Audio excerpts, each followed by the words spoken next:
সকালের নরম রোদ উঠানে পড়েছে, পাখির মিষ্টি ডাক শোনা যাচ্ছে চারদিকে। আশা ঘুম থেকে ধীরে ধীরে উঠে বসে, চোখে এখনো ঘুমের ছাপ। হঠাৎ তার চোখ পড়ে বিছানার পাশে রাখা একটি ব্যাগের দিকে। এটা কে গোছালো? ঠিক তখন দরজায় চন্দনা এসে দাঁড়ায়। আমি গুছিয়েছি। তুমি? কিন্তু কেন? তুমি তো কাল বলছিলে আমি যাব না। হ্যাঁ, বলেছিলাম, কিন্তু কাল রাতে তোর বাবা আমাকে বুঝিয়েছে, বলেছে মেয়েকে আটকে রাখলে ওর ভবিষ্যৎ থেমে যাবে। আর আমি ভাবলাম, আমি কি আমার মেয়ের স্বপ্ন ভেঙে দিতে পারি? সে হঠাৎ মাকে জড়িয়ে ধরে। মা, তুমি সত্যি যেতে দিচ্ছ? হ্যাঁ মা, যেতে দিচ্ছি, কিন্তু একটা শর্তে। কি শর্ত? নিজের খেয়াল রাখবি, আর আমাদের ভুলে যাবি না তো? কি হচ্ছে মামের এত সকাল সকাল আবেগ? ঠিক তখন অলোক ঘরে ঢোকে। আশা দৌড়ে গিয়ে বাবাকে জড়িয়ে ধরে। বাবা, তুমি না থাকলে আজ আমি যেতে পারতাম না। বাবারা এই কাজটাই করে। তারপর সে পকেট থেকে একটা ছোট খাম বের করে। এটা রাখ। আশা খামটা নিয়ে অবাক হয়। এটা কি? কিছু টাকা দরকারে লাগবে। এত টাকা আমার লাগবে না। নতুন জায়গা, বেশি করেই টাকা রেখে দে। গিয়ে তৈরি হয়ে নে। ঠিক আছে মা। আশা চলে যায়। চন্দনা চুপচাপ তাকিয়ে থাকে, তার চোখ আবার ভিজে ওঠে। বাড়ির উঠান, অলোক ব্যাগ হাতে নিয়ে দাঁড়িয়ে। চন্দনা বারবার আশার মুখের দিকে তাকাচ্ছে, মনে হচ্ছে প্রতিটা মুহূর্ত মনে রাখতে চাইছে।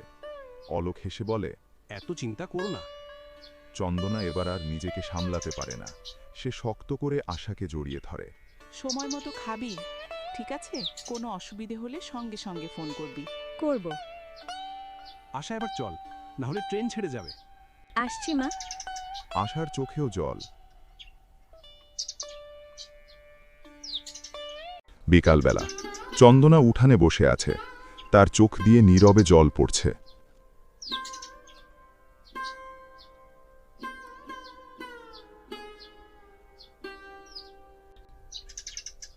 অলোক এসে পাশে বসে। আমার মেয়েটা, আমাদের আশা অনেক দূরে চলে গেল, তাই না? দূরে যায়নি, শুধু স্বপ্ন পূরণ করতে গেছে। জানি, তবুও মনটা কেমন করছে। একটু থেমে বলে, যদি সত্যি কোনোদিন ও আমাদের ছেড়ে চলে যায়। আমরা কি ওকে কম ভালোবাসি? না, তাহলে ভয় কিসের? আমার মনে হচ্ছে ওই শহরে গেলে সবকিছু বদলে যাবে। অলোক চুপ করে থাকে। এইভাবে কয়েকদিন কাটে। অন্যদিকে কলকাতায় বিকেলের শেষ আলো নদীর ধারে। সূর্য ধীরে ধীরে অস্ত যাচ্ছে। নদীর ধারে একা দাঁড়িয়ে আছে আশা, তার চোখ দূরের দিকে, মনে যেন অনেক ভাবনা। সে নদীর জলের দিকে তাকিয়ে হালকা হাসে। ঠিক তখনই পেছন থেকে একটি কণ্ঠ। এত ভাবছ কি?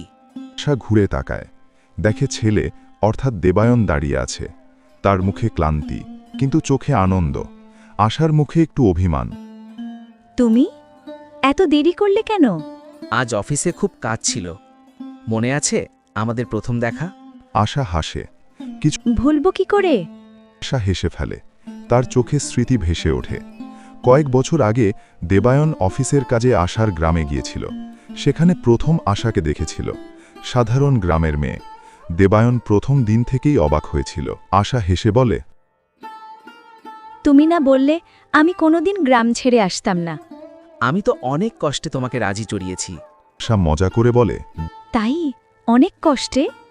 হ্যাঁ, কলেজে ভর্তি, যেই বাড়িতে আছো সেখানে থাকার ব্যবস্থা সব করতে আমাকে কত দৌড়াতে হয়েছে জানো? খুব বড় উপকার করেছো বুঝি? অবশ্যই। কিছুক্ষণ নীরবতা। হঠাৎ আশা ধীরে বলে, তোমার বাড়িতে সবাই কেমন আছে? ভালো। তোমার বোন? ওর বিয়ে হয়ে গেছে কয়েক মাস আগে। সত্যি? জামাই কি করে? হ্যাঁ, এখানের এক বড় অফিসে কাজ করে। তাহলে তো খুব ভালো পরিবার। দেবায়নের চোখ নরম হয়ে যায়। পরিবার বলতে ওর কেউ নেই। ওর মা বাবা ছোটবেলায় মারা গেছে। জানো দেবায়ন, আমি খুব ভাগ্যবতী। কেন? কারণ আমার মা বাবা মতো মা বাবা পেয়েছি, আর তুমিও তো আছো। আমিও। দুজন পাশাপাশি দাঁড়িয়ে থাকে। রাতের বেলা দেবায়নের বাড়ির সোফায় বসে আছে দেবায়নের মা, বাবা এবং বোন। তাদের সামনে কয়েকটা ছবি রাখা, বিভিন্ন ধনী পরিবারের মেয়েদের ছবি। মা একটা ছবি হাতে নিয়ে বলছে, দেখো তো এই মেয়েটা কত সুন্দর, ওর বাবা বড় ব্যবসায়ী। দাদা যদি এই মেয়েটাকে বিয়ে করে তাহলে তো আমাদের পরিবারের নাম আরো বড় হবে। শুধু এই পরিবার নয়, আরও দুটো বড় পরিবার থেকেও প্রস্তাব এসেছে। ঠিক তখন দেবায়ন বাড়িতে ঢোকে। সে ক্লান্ত।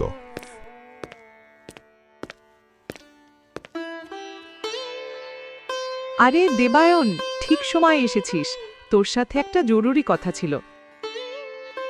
দেবায়ন এসে বসে। কি কথা? এখন তোর বিয়ের সময় হয়েছে, আমরা চাই তোর জন্য ভালো একটা মেয়ে। এগুলো কয়েকটা ভালো পরিবারের মেয়ের ছবি। ওদের পরিবার চায় তোমার সাথে বিয়ে দিতে। দেবায়ন অবাক হয়ে তাকায়। দেবায়ন কয়েক সেকেন্ড চুপ থাকে, তারপর ধীরে বলে, আমি এদের কাউকে বিয়ে করতে পারবো না, কেন দাদা? কারণ আমি একজনকে ভালোবাসি। ঘরটা হঠাৎ নিঃশব্দ হয়ে যায়। কি সেই মেয়ে? তার নাম আশা। কোন পরিবারের মেয়ে? সে গ্রামের মেয়ে, খুব বেশি ধনী পরিবারের নয়। একটা গ্রামের গরিব মেয়েকে তুমি বিয়ে করবে? আমাদের পরিবারের মান সম্মান আছে, আমরা কোনো দিন এই বিয়ে মেনে নেব না। দেবায়ন ধীরে দাঁড়ায়। আমার জীবনের সিদ্ধান্ত আমি নিজেই নেব। আশা ছাড়া আমি আর কাউকে বিয়ে করব না। এই কথা বলে সে নিজের ঘরের দিকে চলে যায়। ঘরে নীরবতা নেমে আসে। অন্যদিকে গ্রামে একই রাত। চন্দনা উঠানে বসে আছে, অলোক পাশে বসে। তার চোখে চিন্তা। সে বারবার আশার কথা ভাবছে। এত দূরে মেয়েটা ঠিক আছে তো? এত চিন্তা করো না, ঠিক আছে, আমি এখনই ফোন করি। সে ফোন বের করে। আশার ঘরে বসে পড়াচ্ছে। ঠিক তখন ফোন বাজে। সে ফোন তোলে। হ্যালো বাবা। কেমন আছিস মা? ভালো আছি বাবা, তোমরা কেমন আছো? আর মা কোথায়? আমাকে দাও। অলোক ফোনটা চন্দনার হাতে দেয়। আশা, মা, তুমি কেমন আছো? ভালো আছি মা, তুই কেমন আছিস? তুমি এত চিন্তা করো না, আমি ভালো আছি। ঠিকমতো খাচ্ছিস তো? খাচ্ছি। ঠান্ডা লাগাবি না যেন। না মা, ঠিক আছে মা, ভালো করে পড়াশোনা করিস। করব। ফোন কেটে যায়। সকালবেলা কলকাতার সেই পুরনো মন্দিরের ঘণ্টা ধীরে ধীরে বাজছে। মন্দিরের বাইরে দাঁড়িয়ে আছে অগ্নিভ। কঠিন মুখ, দৃঢ় চোখ, কিন্তু তার ভেতরেও একটা শূন্যতা আছে। সে মন্দিরের ভেতরে ঢোকে না, কারণ সে এখন আর ভগবানে বিশ্বাস করে না। যদি সত্যি ভগবান থাকতো তাহলে আমাদের মেয়েকে ফিরিয়ে দিত। মন্দিরের ভেতর অদিতি ভগবানের সামনে বসে, তার চোখে জল। আজ সেই দিন, আজ আমার মেয়ের জন্মদিন। জানো, আজ সে থাকলে 20 বছর হয়ে যেত। কিছুক্ষণ চুপ, তারপর ধীরে বলে, আমি জানি না সে কোথায় আছে, সে বেঁচে আছে কিনা তাও জানি না, কিন্তু আমি এখনো অপেক্ষা করি। চোখ বেয়ে জল গড়িয়ে পড়ে। তুমি জানো, আমি প্রতিদিন সকালে ঘুম থেকে উঠেই ভাবি হয়তো আজ সে ফিরে আসবে। 18 বছর হয়ে গেল, আর কতদিন আমাকে এই কষ্ট দেবে? আমি কি কোনো বড় পাপ করেছি যে আমার মেয়েকে আমার থেকে কেড়ে নিলে? মন্দিরের ঘণ্টার শব্দ দূরে ভেসে আসে, তার চোখে জল। মন্দির নিঃশব্দ। অদিতি আবার ধীরে বলে, তার ঠোঁটে হালকা তিক্ত হাসি। জানো, এই কষ্ট ভুলে থাকার জন্য আমি নিজেকে কাজে ডুবিয়ে দিয়েছি। এখন একটা বড় ব্যবসা আমি নিজেই সামলাই। সবাই ভাবে আমি খুব শক্ত মনের মানুষ, কিন্তু কেউ জানে না আমার ভেতরটা প্রতিদিন ভেঙে যায়।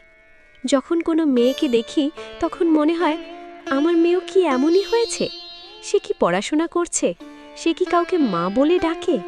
এই কথা বলতে বলতে অদিতির কান্না থামতে চায় না। মন্দিরের বাইরে অগ্নুভ পাশে দাঁড়িয়ে আছে, তার চোখে কঠিন ভাব। সে আকাশের দিকে তাকায়, মন্দিরের দিকে তাকায়, কিন্তু ভেতরে ঢোকে না। আবার মন্দিরের ভেতর অদিতি আবার ভগবানের দিকে তাকায়, তার চোখে অসহায়তা। আমি আর কিচ্ছু চাই না, শুধু একবার আমার মেয়েকে দেখাও। যদি সে কোথাও বেঁচে থাকে তাহলে তাকে ভালো রেখো, আর যদি সম্ভব হয় একদিন তাকে আমার সামনে এনে দাঁড় করিও। মন্দিরে ঘণ্টা আবার বাজে। ঠিক তখন বাইরে দাঁড়িয়ে থাকা অগ্নিভের ফোন বাজে। সে ফোনটা দেখে একটু দূরে চলে যায় কথা বলতে। সে মন্দিরের থেকে একটু দূরে গিয়ে অফিসের কথা বলতে থাকে। অদিতি ধীরে ধীরে মন্দিরের ভেতর থেকে বেরিয়ে আসছে। ঠিক তখনই মন্দিরের সিঁড়ি দিয়ে আশা ও দেবায়ন ওপরে উঠছে। ঠিক তখন ধাক্কা। অদিতির সাথে আশার ধাক্কা লাগে। আমি খুব দুঃখিত। আপনি ঠিক আছেন? অদিতি মাথা তোলে। দুজনের চোখ একসাথে মিলল। এক মুহূর্তে সময় যেন থেমে যায়। দুজনেরই বুকের ভেতর অদ্ভুত একটা অনুভূতি। অদিতি আশার মুখের দিকে তাকিয়ে থাকে। তার চোখে হঠাৎ অদ্ভুত কোমলতা আসে। অদিতি আশার দিকে তাকিয়ে বলে, কিছু হয়নি মা। তা মাথা নাড়ে। অদিতি হালকা হাসে। তার চোখে যেন অদ্ভুত স্নেহ। তুমি কি এখানে নতুন? হ্যাঁ, আমি এখানে কলেজে পড়ি। খুব ভালো। আশা হঠাৎ বলে, আপনি কাঁদছিলেন? অদিতি একটু চুপ করে, তারপর ধীরে বলে, হ্যাঁ। কেন? অনেক বছর আগে এই মন্দিরেই আমি আমার মেয়েকে হারিয়েছিলাম। আজ তার জন্মদিন। আপনি কি তাকে খুঁজে পাননি? না, কিন্তু আমি এখনো বিশ্বাস করি সে কোথাও আছে। অদিতির চোখ আবার ভিজে ওঠে। আশা থমকে যায়। আশার চোখে কষ্ট। ঠিক তখন অদিতির চোখ পড়ে পাশে দাঁড়িয়ে থাকা দেবায়নের দিকে। এই ছেলেটা কে? আশা হঠাৎ লজ্জা পায়। সে কিছু বলতে পারে না। না, মানে দেবায়নও একটু অপ্রস্তুত।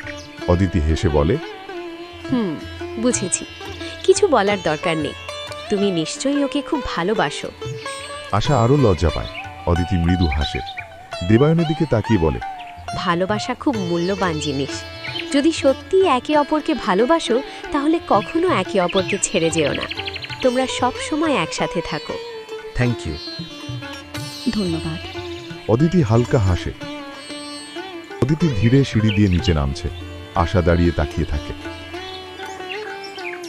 দুপুরবেলা বাতাসে অদ্ভুত একটা বিষণ্ণতা। বাড়ির ভেতরে খাটে এখন শুয়ে আছে চন্দনা। সে খুব অসুস্থ। মুখ ফ্যাকাশে, চোখে ক্লান্তি। পাশে বসে আছে অলোক। চন্দনা ধীরে বলে, অলোক, জানো আমার কেমন মনে হচ্ছে? কি হয়েছে? চন্দনার চোখে জল চলে আসে। আমার মনে হচ্ছে আমার মেয়েটা আমার থেকে দূরে চলে যাচ্ছে। কি এসব কি বলছো? কত বোঝাচ্ছি তোমাকে যে আশা শুধু পড়াশোনা করছে। সে ধীরে আরও বলে, না, শুধু পড়াশোনা নয়, আমার মনে হচ্ছে ভাগ্য যেন তাকে আমাদের থেকে দূরে নিয়ে যাচ্ছে। অলোক চুপ করে যায়। কিছুক্ষণ চুপ থাকার পর চন্দনা ধীরে বলে, জানো অলোক, সেদিন আমরা হয়তো ভুল করেছিলাম। কোন দিন? না, যেদিন সেই মন্দির থেকে আশাকে নিয়ে এসেছিলাম। চন্দনার চোখ ভিজে ওঠে। আমি তখন শুধু নিজের কষ্ট দেখেছিলাম, কিন্তু কখনো ভাবিনি আশার আসল মা হয়তো 18 বছর ধরে কাঁদছে। সে হয়তো প্রতিদিন তার মেয়ের জন্য অপেক্ষা করছে। ঘরটা নিঃশব্দ হয়ে যায়। আমি কি খুব বড় পাপ করেছি অলোক? অলোক গভীরভাবে চন্দনার দিকে তাকায়। তুমি একজন মায়ের মতোই কাজ করেছিলে। তবুও আমার মনটা শান্তি পায় না। সেই হারটার কথা মনে আছে? কোন হার? আশার গলায় যেটা পরানো ছিল। হ্যাঁ, মনে আছে। আশা যখন ফিরবে আমি ওই হারটা ওর গলায় পরিয়ে দেব। আর কখনো খুলতে দেব না। যদি কোনোদিনও তার আসল মা বাবাকে খুঁজে পায় তাহলে আমার কোনো আপত্তি থাকবে না, কারণ ওরও তো একটা আসল পরিবার আছে। অলোক অবাক হয়ে তাকায়। সে থেমে যায়। অলোক চুপ করে থাকে। অন্যদিকে সন্ধ্যার সময় সেই নদীর ধারে বসে আছে আশা আর দেবায়ন। আশা নদীর জলের দিকে তাকিয়ে। দেবায়ন একটু চুপচাপ। হঠাৎ সে বলে, আশা, একটা কথা বলবো? বলো। আমাকে কয়েকদিনের জন্য কলকাতার বাইরে যেতে হবে। আবার? তুমি তো প্রায়ই এভাবে চলে যাও। কাজের জন্য তো যেতে হয়। আমার কথা ভাবো না। এই কাজের জন্যই তো তোমাকে পেয়েছিলাম। কিভাবে? অফিসের কাজেই তো তোমার গ্রামে গিয়েছিলাম। ঠিক আছে, এখন কাজের জন্য চলে যাও, কিন্তু বিয়ের পর কি করবে? কেন? তখন কি আমার কথা একবারও ভাববে না? তোমার জন্যই তো আজ আমি এত কিছু করছি। মানে? আমি চাই যেদিন তোমাকে আমার ঘরে নিয়ে আসব সেদিন যেন তোমাকে কোনো কষ্ট না পেতে হয়। আর তাছাড়া তখন তুমি আমাকে যেতে দেবে? না। তাই তো বলছি, তখন হয়তো আমাকে কাজের চেয়ে তোমার কথাই বেশি শুনতে হবে। ঠিক তাই। দুজনেই হেসে ফেলে। দেবায়ন নরম গলায় বলে, তবে একটা কথা ঠিক, আমি যত দূরেই যাই না কেন ফিরে আসার জায়গাটা সবসময় তুমি থাকবে। আশা চুপ করে তার দিকে তাকিয়ে থাকে, তার চোখে লজ্জা আর আনন্দ দুটোই। সকালবেলা কলকাতায় আশার ভাড়া বাড়ি। সকালের আলো জানালা দিয়ে ঘরে ঢুকছে। ছোট্ট ঘরটা খুব সাধারণ। আশা খাটের পাশে বসে চা খাচ্ছে। হঠাৎ তার মোবাইল ফোন বেজে ওঠে। স্ক্রিনে লেখা বাবা। আশার মুখে হাসি ফুটে ওঠে। সে তাড়াতাড়ি ফোন ধরে। হ্যালো বাবা। কেমন আছিস মা? ভালো আছি বাবা, তোমরা কেমন আছো? আর মা কোথায়? ওপাশে কিছুক্ষণ নীরবতা। বাবা, কথা বলছো না কেন? কি হয়েছে বাবা? অলোক কয়েক সেকেন্ড চুপ থাকে, তারপর ধীরে বলে, আশা, তোর মা আর নেই। এক মুহূর্তে যেন সব শব্দ থেমে যায়। আশা কিছুই বুঝতে পারে না, তার গলা কাঁপতে থাকে। বাবা, তুমি কি বলছো? এমন বাজে কথা বলো না। না মা, কাল সকাল থেকেই ওর শরীর ভালো ছিল না, আর রাতে হঠাৎ খুব অসুস্থ হয়ে পড়েছিল। ডাক্তার আসার আগেই সব শেষ হয়ে যায়। আশার চোখ বড় হয়ে যায়। ফোনটা তার হাত থেকে প্রায় পড়ে যায়। তার ঠোঁট কাঁপতে থাকে। না, এটা হতে পারে না বাবা। মা আমাকে ছেড়ে চলে যেতে পারে না। তার চোখ দিয়ে জল গড়িয়ে পড়ে। আর তুই তাড়াতাড়ি বাড়ি চলে আয় মা, তোর মাকে শেষবারের মতো দেখে যা। আশা আর কথা বলতে পারে না, সে শুধু কান্না করতে থাকে। ফোনটা ধীরে তার হাত থেকে নেমে যায়। ঘরটা নিঃশব্দ হয়ে যায়। শুধু শোনা যায় একটা মেয়ের বুক ভাঙা কান্না। 15 দিন পড়া হয়ে যায়। বিকেলে দীর্ঘ কাজ শেষে দেবায়ন নিজের বাড়িতে ফিরেছে।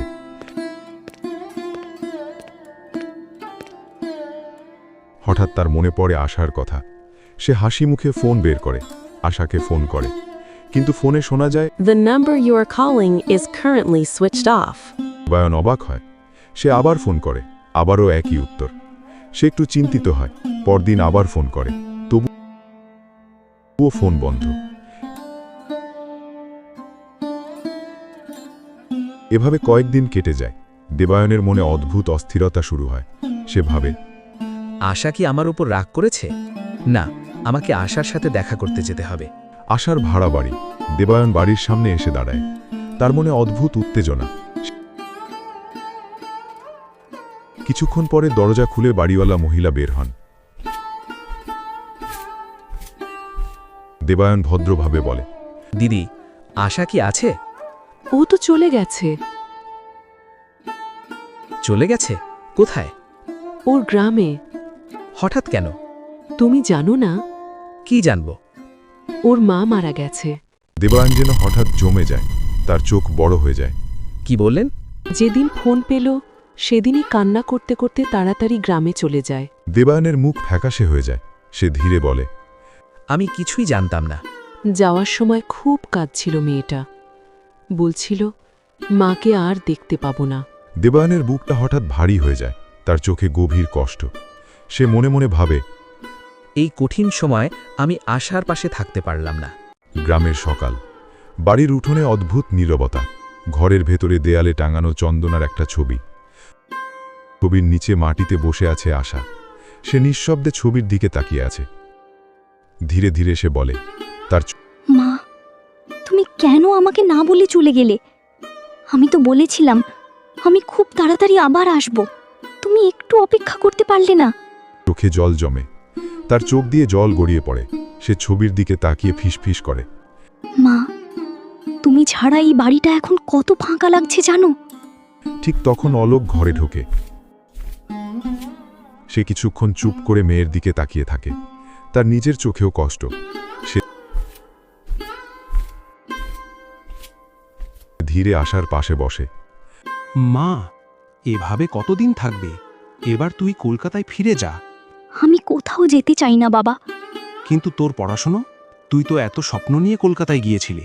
এখন আর কোনো স্বপ্ন নেই বাবা। মা ছিল তোমার সাথী, তাই তো এত দূরে গিয়ে থাকতে পারতাম। এখন মা নেই, আমি আর কোথাও যেতে পারবো না। তোর মা কখনো চাইতো না তুই এভাবে থেমে যাস। সে চাইতো তুই বড় কিছু হ। আমি পারবো না বাবা। অলোক অনেকক্ষণ বোঝায়, কিন্তু আশা এক কথায় রাজি হয় না। শেষে অলোক দীর্ঘশ্বাস ফেলে উঠে দাঁড়ায়।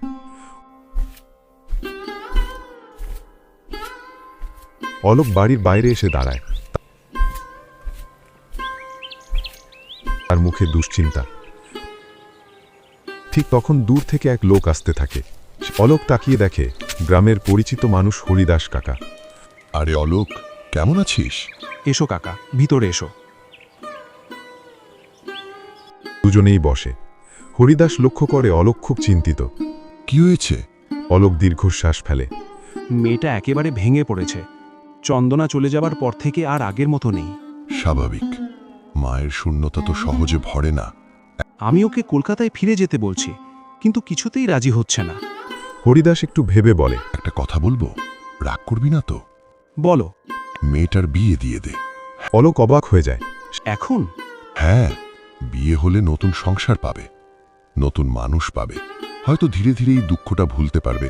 অলোক চুপ করে থাকে। হরিদাস আবার বলে, আমার চেনা একটা খুব ভালো ছেলে আছে, ভদ্র, পড়াশোনা করা, ভালো পরিবার। তুই চাইলে কথাটা বলতে পারি। অলোক গভীর চিন্তায় পড়ে যায়। সে মনে মনে ভাবে, হয়তো সত্যি এটাই মেয়ের জন্য ভালো। কিছুক্ষণ চুপ থেকে সে ধীরে বলে, যদি সত্যিই ভালো ছেলে হয়। নিশ্চিন্ত থাক। ঠিক আছে, তুমি কথা বলো। অলোক আকাশের দিকে তাকায়। মনে মনে বলে, চন্দনা, আমি কি ঠিক সিদ্ধান্ত নিচ্ছি? বিকেলে উঠোনে একা বসে আছে অলোক। অলোক গভীর চিন্তায় ডুবে আছে। তার মনে বারবার ঘুরছে মেয়ের বিয়ের কথা। ঠিক তখন বাড়ির বাইরে থেকে কারোর ডাক শোনা যায়। আশা, আশা। অলোক অবাক হয়ে উঠে দাঁড়ায়। আবার সেই ডাক, আশা, আশা।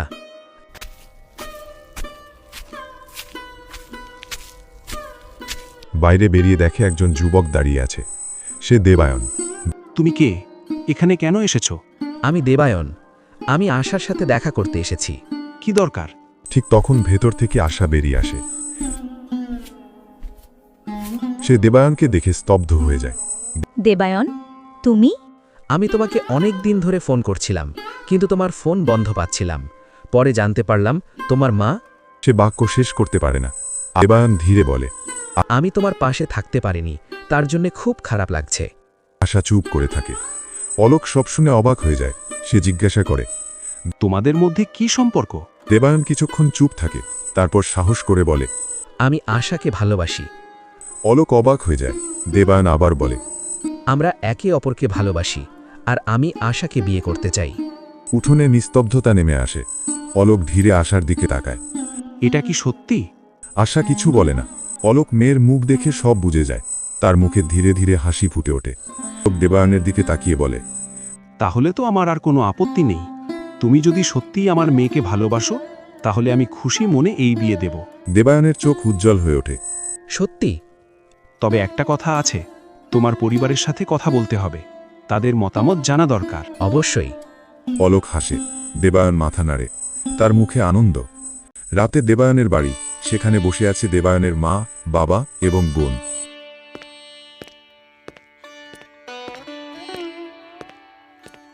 দেবায়ন এসে দাঁড়ায়। তার মুখে উত্তেজনা। আমি একটা কথা বলতে চাই। সবাই তার দিকে তাকায়। আমি আশাকে বিয়ে করতে চাই। মুহূর্তে ঘরটা নিস্তব্ধ হয়ে যায়। তার মা অবাক হয়ে বলে, কি বললি? এটা কখনো হবে না। এত বড় বড় বাড়ি থেকে প্রস্তাব আসছে, আর তুই একটা গরিব গ্রামের মেয়েকে বিয়ে করবি? বাবাও রেগে যায়। এটা কখনোই সম্ভব নয়। দেবায়ন দৃঢ় গলায় বলে, আমি আশা ছাড়া কাউকে বিয়ে করব না। তাহলে এই বাড়িতে থাকার দরকার নেই। দেবায়ন শান্ত কিন্তু দৃঢ় গলায় বলে, যদি তাই হয়, আমি এই বাড়ি ছেড়ে চলে যাব। সবাই অবাক হয়ে যায়। বাবা কিছুক্ষণ চুপ করে। সে ছেলের দিকে গভীরভাবে তাকায়। তারপর ধীরে বলে, তুমি কি সত্যিই মেয়েটাকে এত ভালোবাসো? হ্যাঁ। বাবা কিছুক্ষণ চিন্তা করে। তারপর ধীরে বলে, ঠিক আছে, আমি রাজি। সবাই অবাক হয়ে যায়। দেবায়ন অবাক হয়ে যায়। সত্যি? আমি মেয়েটির বাড়িতে গিয়ে কথা বলবো। দেবায়নের মুখে আনন্দ ফুটে ওঠে। দেবায়ন নিজের ঘরে চলে যায়। দেবায়নের মা, বাবা আর বোন বসে থাকে। মায়ের মুখে এখনো রাগ। সে বাবার দিকে তাকিয়ে বলে, তুমি হঠাৎ করে রাজি হয়ে গেলে কেন? এত বড় বড় ঘর থেকে প্রস্তাব আসছে, আর তুমি একটা গরিব গ্রামের মেয়ের সাথে বিয়ে দিতে রাজি হয়ে গেলে? হ্যাঁ বাবা, তুমি কেন রাজি হলে? আমি কি সত্যিই রাজি হয়ে গেছি? তাহলে? আমার একটা পরিকল্পনা আছে। কি পরিকল্পনা? কাল আমি মেয়েটার বাবার কাছে যাব, আর বিয়ের জন্য এমন সব কিছু দাবি করব যা তাদের পক্ষে দেওয়া সম্ভবই না। যদি তারা দিতে পারে তাহলে বিয়ে হবে, আর যদি না পারে তাহলে নিজেরাই এই বিয়ে ভেঙে দেবে। সত্যিই খুব ভালো বুদ্ধি। দারুণ পরিকল্পনা বাবা। ঠিক তখন দরজার বাইরে গাড়ির শব্দ হয়, সবাই তাকায়। বাড়ির ভেতরে ঢোকে একজন যুবক, সে হলো দেবায়নের বোনের স্বামী রাহুল। বোন অর্থাৎ দীপ্তি তাকে দেখে খুশি হয়ে ওঠে। আরে তুমি? অনেক দিন হয়ে গেল তুমি এখানে আছো, তাই ভাবলাম নিজেই এসে তোমাকে নিয়ে যাই। আরে বাবা, এসো এসো। রাহুল বসে। ভালো আছি। কেমন আছো? কেন? তুমি ঠিক সময়ে এসেছো। কাল আমরা দেবায়নের বিয়ের কথা বলতে যাব। তুমি কাল আমাদের সাথে থেকো। দাদার বিয়ে? তোমার মতামত হ্যাঁ, দরকার। ও নাকি একটা মেয়েকে ভালোবেসেছে। তাহলে তো ভালোই। ঠিক আছে, আমি থাকবো। জামাই এত দূর থেকে এসেছে, ওকে নিয়ে যা, কিছু খেতে দে। চলো। দীপ্তি হেসে উঠে দাঁড়ায়, রাহুল উঠে দাঁড়ায়। দুজনেই ভেতরের দিকে চলে যায়। মা আর বাবা একে অপরের দিকে তাকায়। এই বিয়ে আমি কোনোভাবেই হতে দেব না।